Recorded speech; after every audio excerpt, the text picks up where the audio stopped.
Assalamualaikum warahmatullahi wabarakatuh. Saya M. Irfan Aliando dengan NIM 0903138178222128 akan menjelaskan laporan kerja praktik saya dengan judul Analisis dan Perancangan Sistem Informasi Pengelolaan Persediaan Barang Berbasis Web pada PT Tani Abadi Sejahtera. Selanjutnya, latar belakang. PT Tani Abadi Sejahtera telah memiliki 2 kantor operasional. Lokasinya berada di Palembang dan berada di Kebun. Pusat operasional lebih banyak dilakukan di kantor yang ada di Kebun. Namun, di kantor Palembang juga tetap melakukan operasional seperti di kantor Kebun. Walaupun mempunyai 2 kantor yang sama-sama melakukan operasional, tapi data pengelolaan yang ada belum saling terintegrasi.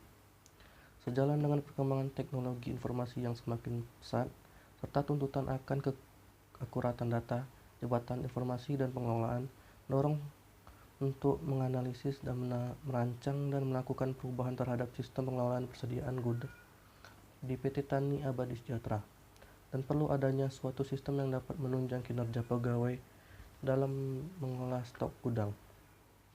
Selanjutnya, tujuan dan manfaat. Adapun tujuan yang ingin dicapai dalam kerja praktik ini adalah sebagai berikut. Pertama, menganalisa prosedur kerja yang berjalan pada PT Tani Abadi Sejahtera pada bagian pengelolaan persediaan gudang. 2. Menganalisa dan merancang sebuah sistem informasi pengelolaan persediaan gudang.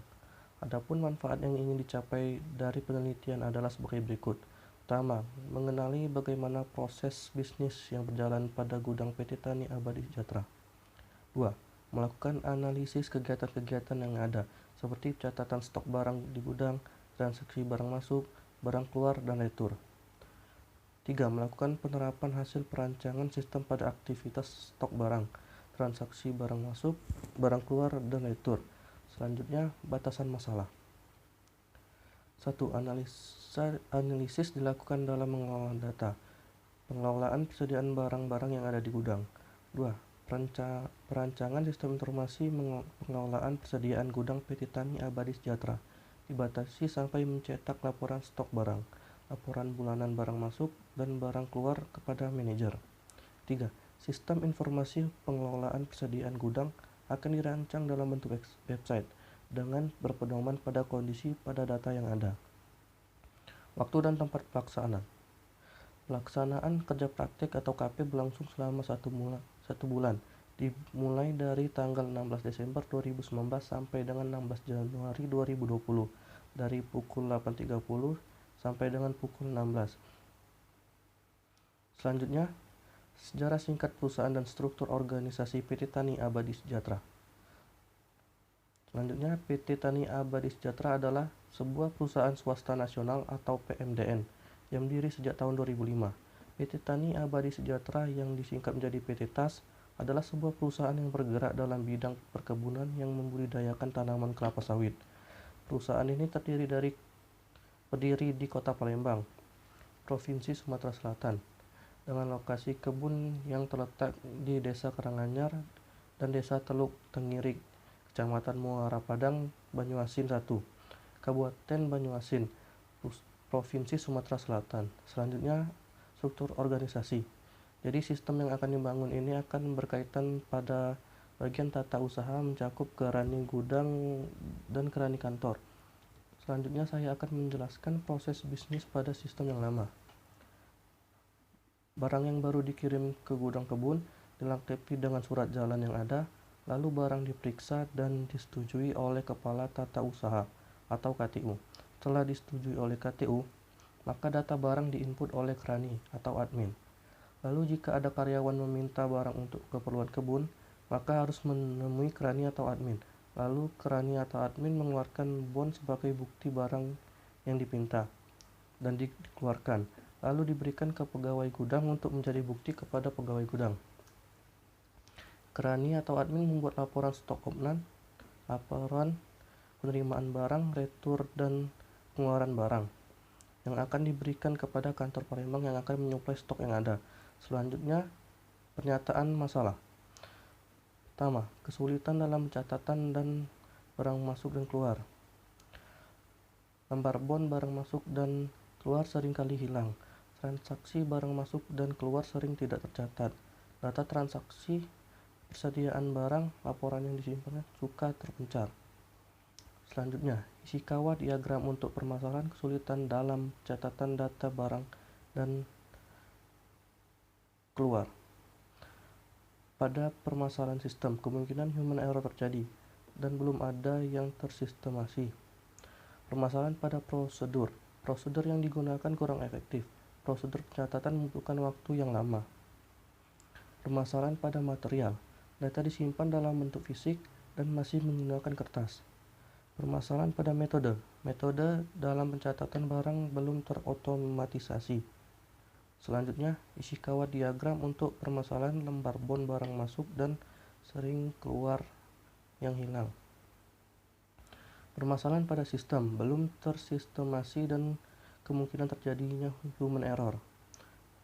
Permasalahan pada prosedur, kurang efektifnya prosedur dalam pencatatan bond. Permasalahan pada metode belum terotomatisasi dalam rekapitulasi bond. Permasalahan pada material, data yang disimpan dalam bentuk fisik dan menggunakan kertas. Selanjutnya, Ishikawa diagram untuk permasalahan transaksi barang masuk dan barang keluar tidak tercatat. Permasalahan pada sistem, kemungkinan human error terjadi dan sistem belum tersistemasi. Permasalahan pada prosedur yang digunakan kurang efektif dan membutuhkan waktu yang lama dalam pencatatan. Permasalahan pada penggunaan metode yang belum efektif dan dalam catatan. Permasalahan pada penyimpanan masih dalam bentuk fisik dan material kertas. Ishikawa diagram untuk permasalahan laporan data transaksi dan stok barang yang disimpan masih suka terpencar. Permasalahan pada sistem, kemungkinan sering terjadi human error dan sistem yang lama untuk membuat laporan. Permasalahan pada prosedur penyimpanan kurang efektif. Metode dalam penyimpanan belum terotomatisasi. Penyimpanan laporan masih dalam bentuk fisik. Selanjutnya, peluang atau opportunities. 1. Memudahkan dalam pencatatan data transaksi barang masuk dan barang keluar. 2. Data transaksi barang masuk dan barang keluar tercatat rapi. 3. Laporan akan lebih mudah dicetak dan tidak kesulitan dalam pemungutan laporan. 4. Mempercepat proses update persediaan dan pengajuan pengadaan barang. Cost Effect Analysis dan System Improvement Objective. Di sini saya hanya menjelaskan di bagian System Improvement Objective, bagian objektif dan constraint. Karena bagian problem or opportunity dan cause and effect sama seperti Ishikawa diagram. Sistem objektif merupakan tujuan dan constraint merupakan kendala yang dihadapi sistem. 1. Untuk objektif pada permasalahan kesulitan dalam catatan data barang masuk dan keluar. 1. Minimalisasi faktor human error yang dapat terjadi saat entry data berjumlah besar. 2. Prosedur yang baru akan mengalami perubahan pada efisiensi kegiatan yang ada pada gudang. 3. Mempercepat kinerja yang ada pada gudang mulai dari transaksi barang masuk, barang keluar, dan retur. 4. Mengurangi jumlah penggunaan data berbentuk fisik atau hard copy dalam bentuk laporan ataupun lembar formulir. 5. Meningkatkan reliability dan keamanan data dengan menyimpan dalam suatu database dan sistem backup data. Untuk constraint-nya, pertama, sistem yang dibuat harus mudah dimengerti dan mudah digunakan oleh pegawai. 2. Sistem baru yang dikembangkan harus tetap sesuai dengan kebijakan PT Tani Abadi Sejahtera. 3. Sistem baru yang dikembangkan harus selesai dalam waktu 2 bulan. 4. Sistem dapat mendukung multi-user. Selanjutnya, untuk objektif pada permasalahan lembar bond, barang masuk dan barang keluar seringkali hilang. Pertama, minimalisasi faktor human error pada saat pencatatan dan pengelolaan bond. 2. Memudahkan dalam pencatatan bond dengan sistem yang tersistemasi. 3. Bond disimpan dalam database sehingga minimalisir kehilangan dan dapat dicetak kembali. Untuk constraint sama seperti pada masalah pertama. Selanjutnya, untuk objektif pada permasalahan transaksi barang masuk dan barang keluar sering tidak tercatat. Pertama, minimalisasi faktor human error yang terjadi pada saat pencatatan transaksi barang masuk dan barang keluar. 2. Penerapan prosedur yang baru akan membuat lebih efektif dan efisien dari segi waktu dan pengelolaan data. Untuk constraint-nya sama seperti pada permasalahan pertama. Selanjutnya, 4. Untuk objektif pada permasalahan laporan data transaksi dan stok barang yang disimpan masih suka hilang dan terpencar. 1. Minimalisasi faktor human error pada saat pembuatan dan penyimpanan laporan. 2. Laporan otomatis akan tersimpan ke dalam database, sehingga data lebih aman dan kapanpun bisa dicetak. 3. Sistem pembuatan laporan akan tersistematis dan terotomisasi dengan bagian yang lainnya, sehingga tidak memakan waktu yang lama dalam pembuatan laporan. Untuk constraint sama seperti pada masalah pertama. Selanjutnya pada bagian usulan sistem. Tujuan pengembangan sistem. Adapun tujuan dari pengembangan sistem ini adalah untuk memudahkan krani atau admin dan manajer gudang dalam mengelola dan memproses data persediaan gudang beserta aktivitas barang masuk, keluar, dan retur. Output dari sistem ini adalah modul-modul yang saling terintegrasi satu sama lain. Modul itu diantaranya adalah modul persediaan barang, modul barang masuk, modul retur, modul barang keluar, dan modul laporan. Selanjutnya, analisis kebutuhan. Kebutuhan fungsional. Pertama, sistem harus dapat menangani proses pengelolaan data persediaan barang, barang masuk, barang keluar, dan retur. 2. Sistem harus dapat menangani rekapitulasi persediaan, barang keluar, dan barang masuk. 3. Sistem harus dapat menangani proses pembuatan nomor bond dan nomor retur terurut dan otomatis. Selanjutnya, kebutuhan non-fungsional. Pertama, performance. Pekerjaan diharapkan dapat selesai tepat waktu. Kedua, information. Menghasilkan informasi yang lebih akurat. Ketiga, economic. Menghemat biaya pengeluaran kertas yang berlebihan. 4. Control. Data lebih reliable dan dapat di-backup. 5. Efisiensi. Meminimalisir ketidakdisiplinan pegawai dalam bekerja. 6. Service. Tampilan interface yang user-friendly. Selanjutnya, perancangan logika. Data flow diagram. Pertama, diagram konteks. DFD pada gambar tersebut menjelaskan alur proses perpindahan data yang terjadi pada sistem pengelolaan barang di PT Tani Abadi Sejahtera. Terdiri dari dua pengguna, yaitu admin gudang dan manajer. Pengguna admin gudang memiliki fungsi mengelola data persediaan barang, barang masuk, barang keluar, dan juga retur. Sedangkan pengguna manajer memiliki fungsi mencetak laporan persediaan, laporan barang masuk, dan laporan keluar. Selanjutnya, DFD level 0. Pada DFD level 0, di gambar tersebut terdapat 6 proses yang telah dipecah dari DFD konteks diagram. Keenam proses tersebut adalah proses login untuk masuk ke sistem, proses kelola data persediaan gudang yang dilakukan oleh admin gudang, proses kelola data barang masuk yang dilakukan oleh admin gudang, proses kelola data barang keluar yang dilakukan oleh admin gudang, proses kelola data retur yang dikelola oleh admin gudang, dan proses keenam yaitu proses cetak laporan yang dilakukan oleh manajer. Selanjutnya, DFD level 1. Subproses login. Pada gambar tersebut terdiri dari dua proses, yaitu proses login yang dilakukan oleh admin gudang dan manajer. Agar dapat masuk ke dalam halaman web, proses selanjutnya adalah proses verifikasi. Di proses ini, sistem akan melakukan verifikasi hak akses masing-masing user. Apabila user adalah admin, maka diarahkan ke halaman admin, dan apabila user adalah manajer, maka akan diarahkan ke halaman manajer. Selanjutnya, DFD level 1 subproses kelola stok. Pada gambar tersebut terdapat 4 proses, diantaranya proses kelola data persediaan gudang dan edit data persediaan gudang yang dapat diakses oleh admin gudang. Selain itu, admin gudang juga memiliki hak akses untuk reset persediaan gudang bulanan yang hanya akan aktif pada awal bulan saja, sedangkan manajer memiliki hak akses khusus yang menghapus data persediaan barang. Selanjutnya, DFD level 1, subproses barang keluar. Pada gambar tersebut terdiri dari 4 proses, yaitu proses tambah nomor bond yang dilakukan oleh admin gudang. Proses selanjutnya adalah proses kelola data barang keluar. Di proses ini, sistem akan melakukan penyimpanan data diinput oleh admin gudang ke database. Proses selanjutnya adalah cetak. Pada proses ini, admin gudang dapat melakukan pencetakan bond yang diinginkan berdasarkan nomor bond. Adapun hak akses manajer dalam proses ini adalah reset nomor bond gudang. Pada proses ini, apabila nomor bond telah mencapai limit atau batas, manajer dapat melakukan reset nomor bond kembali menjadi nomor awal. Selanjutnya, DFD level 1 subproses retur. Pada gambar tersebut, DFD terdiri dari 4 proses, yaitu proses tambah nomor retur yang dilakukan oleh admin gudang. Proses selanjutnya adalah proses kelola data retur.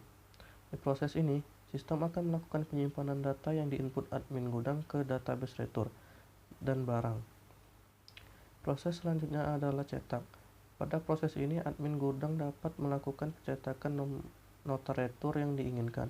Adapun hak akses manajer dalam proses ini adalah reset nomor retur.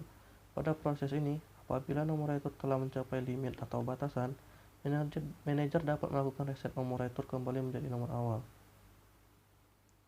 Selanjutnya, Entity Relationship Diagram atau IRD. Terdapat 6 entitas, yaitu pertama nomor retur, kedua retur, ketiga barang, keempat barang masuk, kelima barang keluar, dan keenam yaitu bond. Pertama, entitas barang mempunyai atribut ID barang, nomor barang, jenis, satuan, stok awal, dan stok akhir. Entitas barang saling berhubungan dengan barang masuk. Entitas barang masuk mempunyai atribut jumlah masuk, ID barang masuk, nomor SPB, dan keterangan. Selanjutnya barang berhubungan dengan barang keluar. 3. Entitas barang keluar mempunyai atribut ID barang keluar, nomor bond, ID barang, uraian, dan jumlah keluar. Entitas barang keluar berhubungan dengan bond. 4. Entitas bond mempunyai nomor 4. Entitas mempunyai atribut nomor bond dan tanggal keluar. Entitas barang berhubungan dengan entitas retur. 5. Entitas retur mempunyai atribut ID retur, nomor retur, lokasi, ID barang masuk, ID barang keluar, nama barang, jumlah retur, dan keterangan. Entitas retur berhubungan dengan entitas nomor retur. 6. Entitas nomor retur mempunyai atribut tanggal retur dan nomor retur. Selanjutnya, demo tampilan sistem. Interface halaman login. Ketika user mengakses halaman web system, user akan diminta untuk melakukan login dengan mengisi username dan password yang valid agar masuk ke dalam halaman dashboard sistem. Dengan menekan tombol login, apabila username dan password yang diinput tidak valid, maka akan terdapat notifikasi pada tampilan sistem bahwa username atau password yang diinputkan salah. Selanjutnya, interface halaman utama. Nomor 1. Link kembali ke halaman dashboard. Pada bagian ini diklik maka akan kembali ke halaman beranda. 2. Side menu. Pada bagian ini akan tampil beberapa menu, diantaranya beranda, data master, data barang, transaksi, laporan, ubah password. Nomor 3. Barang masuk. Pada bagian ini jika diklik maka akan ke halaman menginput barang masuk. Nomor 4. Barang keluar. Pada bagian ini jika diklik maka akan ke halaman menginputkan barang keluar. 5. Retur. Pada bagian ini jika diklik maka akan ke form menginput barang retur. Selanjutnya, interface kelola data barang. Nomor 1. Rentang data yang akan ditampilkan di web. Nomor 2. Tampil data barang yang telah dimasukkan dan berisi tanggal input, nama barang digunakan, persediaan awal, satuan, masuk yang berarti barang masuk, keluar yang berarti barang keluar, retur, dan persediaan akhir. Nomor 3. Tombol tambah. Berisikan form untuk menginput barang, berisikan tanggal barang masuk, nama barang, jenis barang, satuan, dan persediaan awal. 4. Tombol pencarian. Nomor 5. Tombol reset bulanan. Tombol reset bulanan berfungsi untuk mengatur ulang angka keluar dan retur setiap awal bulannya. Selanjutnya, interface kelola barang masuk. Nomor 1. Tombol tambah. Berisikan form untuk menginput transaksi. Nomor 2. Search bar. Digunakan mencari data yang ada. Nomor 3. Tombol edit. Yang hanya bisa diubah hanyalah nomor SPB. Selanjutnya, interface kelola barang keluar. Nomor 1. Tombol tambah. berisikan pengisian nomor bon. Nomor 2, search bar digunakan untuk mencari data yang ada. Nomor 3, rentang data yang akan ditampilkan di web. Nomor 4, tampilan transaksi barang keluar yang telah dimasukkan. Nomor 5, tombol tambah data barang keluar di nomor bon yang sama. Nomor 6, tombol view untuk melihat barang yang keluar. Selanjutnya, interface view barang keluar. Tampilan bon pengeluaran yang berisi nomor bon, tanggal, nama barang, jumlah, pemohon, penginput, dan perintah untuk cetak bon. Selanjutnya, output nota bon pengeluaran. Ini merupakan output dari bon barang keluar, dicetak oleh kerani atau admin. Selanjutnya, interface kelola retur. Nomor 1, tombol tambah berisikan pengisian nomor retur. Nomor 2, search bar digunakan untuk mencari data yang ada. Nomor 3, tampilan transaksi barang retur yang telah dimasukkan. Nomor 4, tentang data yang akan ditampilkan di web. Nomor 5, tombol tambah data barang keluar di nomor retur yang sama. 6, tombol view untuk melihat barang retur. Selanjutnya, halaman view retur. Tampilan retur berisi nomor retur, tanggal, nama barang, jumlah, satuan barang, keterangan, dan penginput. Selanjutnya, output nota retur. Ini merupakan output dari nota retur, dicetak oleh kerani. Selanjutnya, interface manajemen user. Manajemen user ini hanya bisa diakses oleh pimpinan saja. Selanjutnya, kesimpulan dan saran. Berdasarkan pengamatan dan pengumpulan data yang telah dilakukan selama kerja praktik dan telah dijelaskan pada sebelumnya, maka dapat ditarik kesimpulan. Pertama, sistem informasi pengelolaan persediaan barang yang saat ini sedang berjalan merupakan sistem yang menggunakan proses yang manual atau belum terotomatisasi dan terintegrasi dengan baik, di mana kerani harus mencatat semua transaksi barang gudang yang ada dengan waktu yang lama. Kedua, aktivitas dari sistem informasi pengelolaan persediaan barang saat ini berjalan masih menggunakan kertas sebagai pemberian data, yang mempunyai kelemahan antara lain data yang rentan hilang, rusak, dan membutuhkan waktu yang lama.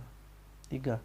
Pada sistem yang saat ini, data yang ada masih disimpan secara terpisah dan belum terintegrasi pada suatu database, menyebabkan data rentan rusak dan hilang. Saran: berdasarkan hasil analisis dan kesimpulan yang telah diuraikan dalam laporan ini, maka penelitian ini hanya sebatas pengelolaan persediaan, pengelolaan barang masuk, keluar, dan retur. Penelitian ini dapat menjadi gambaran atau referensi untuk dikembangkan dalam penelitian selanjutnya. Sekian yang saya dapat presentasikan. Saya ucapkan terima kasih. Assalamualaikum warahmatullahi wabarakatuh.